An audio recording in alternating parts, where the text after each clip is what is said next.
13 साल तक जिंदा, लेकिन जिंदगी नहीं। एक कमरा जहां एक 32 साल का लड़का सिर्फ सांसें ले रहा था। ना वो बोल सकता था और ना सुन सकता था, और ना ही उसकी बॉडी कोई रिस्पॉन्स दे रही थी। तो क्या सिर्फ सांसें लेने मात्र को जिंदगी कहा जा सकता है? गाजियाबाद के हरीश राणा एक सामान्य जिंदगी जी रहे थे। उनके पास परिवार, सपने, सब कुछ था। लेकिन एक दिन 20 अगस्त 2013 को एक हादसा हुआ और सब कुछ बदल गया। दरअसल चंडीगढ़ की पीजीआई की 4th फ्लोर से गिरने की वजह से सिर पर काफ़ी गंभीर चोटें आईं, जिससे दिमाग की नसों में खून जाम हो गया और दिमाग ने काम करना ही बंद कर दिया, जिससे उनकी स्थिति कोमा जैसी हो गई। दिन महीने बनते गए और महीने सालों में, लेकिन हरीश राणा की हालत में कोई सुधार नहीं। डॉक्टरों ने साफ कह दिया, रिकवरी की कोई उम्मीद नहीं। वो सिर्फ मशीनों के सहारे ही सांस ले रहे थे। लेकिन फिर भी उनके परिवार ने उम्मीद नहीं छोड़ी। उनका परिवार हर दिन एक नई उम्मीद से जीता था।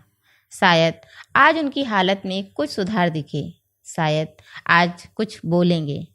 लेकिन अफसोस कि 10 सालों तक कुछ भी नहीं बदला। अगर कुछ बदला तो घर में रहने वाले बाकी 4 लोगों की ज़िंदगी, दवाई का खर्च और बाकी के खर्च। घर में एक छोटा भाई भी था, एक बहन, रिटायर पिता, बेबस लाचार, अपनी तकदीर को कोसती हुई माँ। घर का खर्च मैनेज करने के लिए पिता अशोक राणा जी ने रिटायर के बाद सैंडविच की दुकान खोल ली। घर के हालात भले ही इतने ख़राब थे, लेकिन फिर भी वो गरीब बच्चों को फ्री में सैंडविच खिलाया करते। सारी प्रॉब्लम्स को खुद में समेटे, चेहरे पर मुस्कान लिए सबसे मिलते। कोई मदद करने को कहता तो भी वो इनकार कर देते। वो एक खुददार पिता थे। सारी प्रॉब्लम से लड़ते हुए अपने बेटे को ठीक करने की हर मुमकिन कोशिश की, लेकिन कोई सुधार नहीं हुआ। आखिरकार साल 2021 में परिवार ने एक फैसला लिया, जो किसी के लिए भी आसान नहीं था। जो माँ बीते 10 सालों से भगवान से अपने बेटे के ठीक होने की विनती करती रही, वही दुआ बदलकर बेटे की जिंदगी से होकर मौत पर आ गई। भगवान से प्रार्थना की कि उन्हें ठीक नहीं कर सकते तो मौत ही दे दो, उन्हें इस असहनीय दर्द से मुक्त ही कर दो। लेकिन अफसोस कि भगवान ने उन्हें मौत देने से भी इनकार कर दिया। थक हार कर परिवार वालों ने अदालत का दरवाज़ा खटखटाया। मांग थी कि उन्हें शांति से जाने दिया जाए, यानी कि इच्छा मृत्यु। हाई कोर्ट से होते हुए ये मामला सुप्रीम कोर्ट ऑफ इंडिया पहुंचा। यह सिर्फ एक केस नहीं था, बल्कि ये एक बड़ा सवाल था। क्या इंसान को मरने का भी अधिकार होना चाहिए? लंबी सुनवाई के बाद 11 मार्च 2026 को फैसला आया। ये एक ऐतिहासिक फैसला था।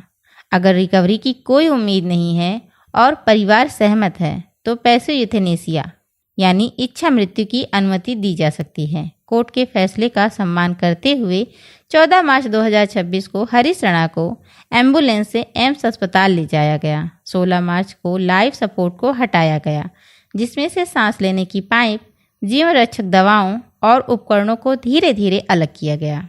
यह प्रक्रिया पूरी देखभाल और दर्द रहित तरीके से की जा रही थी। यह प्रक्रिया स्टेप बाय स्टेप की जा रही थी, ताकि उन्हें अचानक किसी तरह की पीड़ा ना हो सके। साथ ही उन्हें दर्द कम करने की आवश्यक दवाएं भी दी जा रही थी। धीरे धीरे उनकी हालत लगातार बिगड़ती गई। डॉक्टरों ने नियमित रूप से उनकी स्वास्थ्य स्थिति की निगरानी की। बाद में डॉक्टरों की टीम ने भोजन और पानी भी बंद करने का निर्णय लिया, जो इस प्रक्रिया का अहम हिस्सा था। इसके बाद हरीश राणा की हालत तेजी से कमज़ोर होती चली गई। ये सारी प्रक्रिया शांति से हो रही थी। कोई शोर नहीं, कोई ड्रामा नहीं, बस एक लंबी चुप्पी। और फिर आखिर वो दिन आ ही गया। 24 मार्च की दोपहर तक डॉक्टरों ने परिवार को संकेत दे दिया कि अंतिम समय निकट है।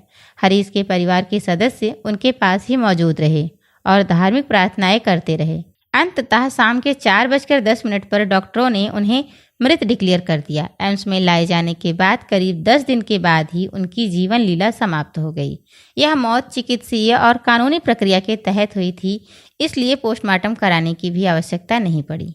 इसके बाद हरीश के पार्थिव शरीर को अंतिम संस्कार के लिए ले जाया गया। 25 मार्च की सुबह ग्रीन पार्क शमशान घाट पर उनका अंतिम संस्कार किया गया, जहां उनके छोटे भाई आशीष राणा ने उन्हें मुखाग्नि दी। लेकिन जाते जाते भी हरीश राणा ऐसा काम कर गए जिसके लिए उन्हें याद रखा जाएगा। अपनी जिंदगी के हसीन पलों को भले ही वे ना देख पाए हों, लेकिन उनकी दान की गई अनमोल 2 जोड़ी आंखें दरअसल हरीश राणा ने कार्नियल टिश्यूज दान किया है। वो 13 साल तक जिंदा थे, लेकिन शायद वो जी नहीं रहे थे। क्या उनका जाना सही था या फिर उन्हें रोक लेना था? इस घटना पर आप क्या सोचते हैं? अपनी राय कमेंट में ज़रूर बताएं। जय हिंद, जय भारत।